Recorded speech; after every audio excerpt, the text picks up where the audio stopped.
Итак, начну с того, что современная Украина целиком и полностью была создана Россией. Точнее, большевистской, коммунистической Россией. Этот процесс начался практически сразу после революции 1917 года. Причем Ленин и его соратники делали это весьма грубым по отношению к самой России способом. За счет отделения, отторжения от нее части ее собственных исторических территорий. ये speech Russian president Vladimir Putin ने Ukraine में इन्वेजन करने से जस्ट पहले दी थी। और क्या कहा था उन्होंने ये कहा कि यूक्रेन का क्रिएशन रशिया के द्वारा 1917 में किया गया था and Ukraine has no right to exist as an independent country. Ukraine का कोई हक नहीं होता एज एन इंडिपेंडेंट कंट्री एग्जिस्ट करने का। तो ये भी जानना ज़रूरी है कि Ukraine as an independent country आज अस्तित्व में है क्यों, ये जानेंगे इस वीडियो में।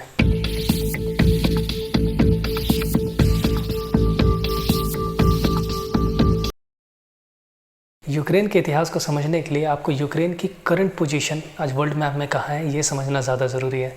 यूक्रेन ईस्टर्न यूरोप का पार्ट है जो अपनी बाउंड्री शेयर करती है ईस्ट साइड से रशिया के साथ, वेस्ट से जर्मनी के साथ, नॉर्थ में पोलैंड एंड नीचे लुथानिया। बट यूक्रेन की पोजीशन हमेशा से वर्ल्ड मैप में इस तरीके से नहीं थी।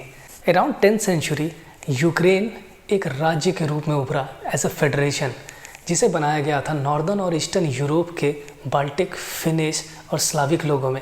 आज भी रशिया और आसपास के लोग, पोलैंड, ये सभी अपनी एंसेस्ट्री इसी जगह से डिराइव करते हैं। ये फेडरेशन अपनी हाईएस्ट पोजीशन पे पहुंची in terms of power and size under the grand prince of Kyiv Vladimir the great.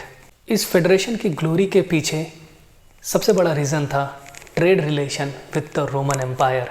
लेकिन 13th सेंचुरी आते आते ये अपनी ग्लोरी पूरी तरह से ख़त्म करने लग जाता है। रीज़न रोमन एम्पायर का डिक्लाइन। 15th सेंचुरी आते आते large part of Ukraine Europe की दो बड़ी किंगडम में से एक किंगडम के पास चले गए, that is called kingdom of Lithuania. 1569 में यूरोप की दो सबसे बड़ी kingdom of Poland and kingdom of Lithuania एक कॉमन अंडरस्टैंडिंग डेवलप करते हैं और इस्टेब्लिश करते हैं एक कॉमनवेल्थ, जिसका नाम रखा जाता है पोलिश लुथानियन कॉमनवेल्थ। ये कॉमनवेल्थ उस समय की यूरोप की सबसे बड़ी कंट्री थी। लगभग 75 साल बाद 1648 में एक ट्राइबल ग्रुप कॉल्ड कोसाक, जिसके लीडर थे हेटमैन बोहडन, ने यहाँ पे एक रिवोल्ट कर दिया और रिवोल्ट करके अपने आप को इंडिपेंडेंट डिक्लेयर कर दिया। और जिस रीजन को उन्होंने अपने इंडिपेंडेंट डिक्लेयर किया वो रीज़न था यूक्रेन, जिसकी कैपिटल कीव बनाई गई। बस 100 सालों बाद रशियन एम्पायर की महारानी कैथरीन द ग्रेट ने हेटमैन किंगडम को एबॉलिश किया और इस पर्टिकुलर रीजन को अपने कब्जे में ले करके रशिया का पार्ट बना लिया।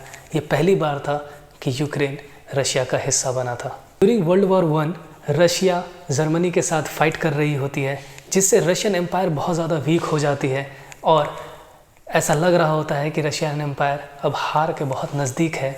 तो इसी का फ़ायदा उठा करके लेनिन एक बोल्शाविक रेवोल्यूशन करते हैं, जिसे अक्टूबर रेवोल्यूशन भी कहा जाता है 1917 में, और ज़ार रिजीम को थ्रो करके रशिया में एक डेमोक्रेटिक सोशलिस्ट गवर्नमेंट की स्थापना करते हैं। 17 में लेनिन ने कुछ मिसकैलकुलेशन किए। उन्हें लगा कि जर्मनी वर्ल्ड वॉर 1 जीतेगी क्योंकि वो बहुत ज़्यादा पावरफुल हो रही थी।